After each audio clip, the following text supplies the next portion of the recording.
মানুষের ইন্তেকালের পরে খুব যন্ত্রণার সময় কোনটা? খেয়াল করো রে বাবাজি, খেয়াল করো, চোখের পানি ছাড়ার চেষ্টা করো। এই চোখের পানি যদি ছেড়ে দিতে পারো, এই চোখের পানি জাহান্নামের আগুন নিভায় দিতে পারে।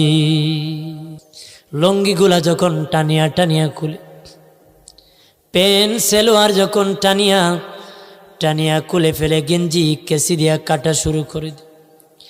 নবী বলেন, আয়েশা, আরে আয়েশা, তখন মুর্দার রুহু চিৎকার দিয়ে কান্দিয়া কয়, বাবা আমার আর কিছুক্ষণ লুঙ্গিটা পরতে দে, গেঞ্জিটা গায়ে দিতে দে। আলমিরাতে কত লুঙ্গি আছে, কত গেঞ্জি আছে, জীবনে তো আর কোনোদিন বাবা এগুলা গায়ে দিব না রে। আমাকে কিছুদিন, কিছু সময় এই লুঙ্গি আর এই গেঞ্জিটা পরতে দাও, জীবনে তো আর পরব না।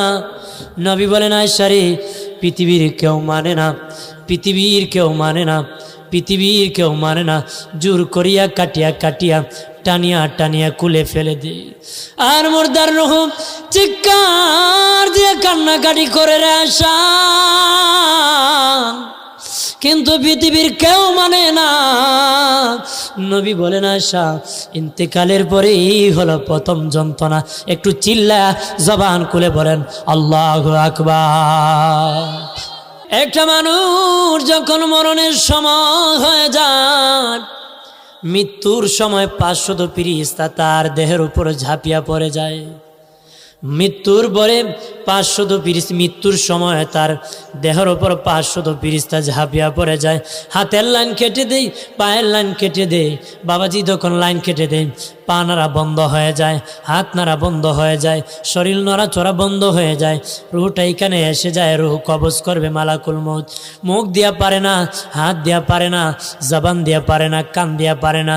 বাবাজি জবান দিয়া কবজ করতে চায়, জবান বলে না। যেই জবান দিয়ে আল্লাহর নাম জপেছে, নবীর প্রতি দুরূদ পড়েছে, কোরআন তেলাওয়াত করেছে,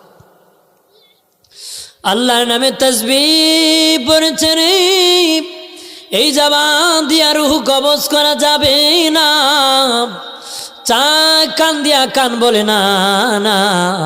যে কান দিয়া আজান শুনে মসজিদে গিয়েছি, মাহফিলে গিয়েছে, দিনের কাজে দিয়েছি, কান দিয়া পারবা না। হাত দিয়া চায়, হাত বলে না। হাত দিয়ে কালাম শরীফ ধরেছে, কোরআনে ধরেছে, হাদিস শরীফে ধরেছে, মানুষকে উপকার করেছে, এই হাত দিয়া কবজ করতে পারবা না। চায় পা দিয়া, পা বলে না না। এই পা দিয়া হাঁটিয়া মসজিদে মাহফিলে দিনের কাজে দিয়েছে, তার পাটা আল্লাহর কাজে ব্যবহার করেছে, এই পা দিয়া তার রূহ কবজ করতে পারবে না। আজরাইল ব্যর্থ হইয়া আমার আল্লাহ সুবহানাহু ওয়া তাআলার দরবারে যায় বলে আল্লাহ, চিৎকার দিয়া বলেন আল্লাহ, আর জবান খুলে বলেন আল্লাহ, আর আওয়াজ করে বলেন ইয়া রাসূলুল্লাহ।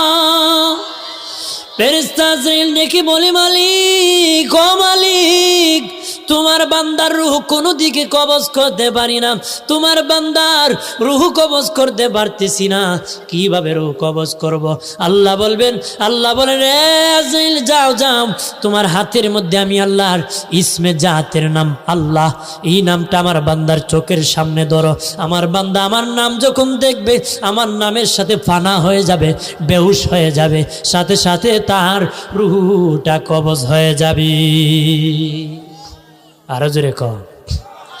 দ্বিতীয় বর্ণনায় আছে, আজরাইলের এক ডানার মধ্যে জান্নাত আছে, জান্নাত দেখাইবে, জান্নাত দেখে দেখে তার রূহটা কবজ হয়ে যাবে। আর এক বর্ণনায় আছে, যারা নবীর আশিক প্রেমিক, যারা নবীর জন্য পাগল রে, যারা নবী ছাড়া আর কিছু বুঝে না, আমার নবীর জন্য ফানা হয়ে থাকে, নবী নবী নবী নবী, নবীর ভালোবাসার জন্য জীবন দিতে রাজি, নবীর জন্য পাগল হয়ে যায়, এমন আশিক মরণের সময় আমার দিনের নবী তার সামনে হাজির হয়ে যায়।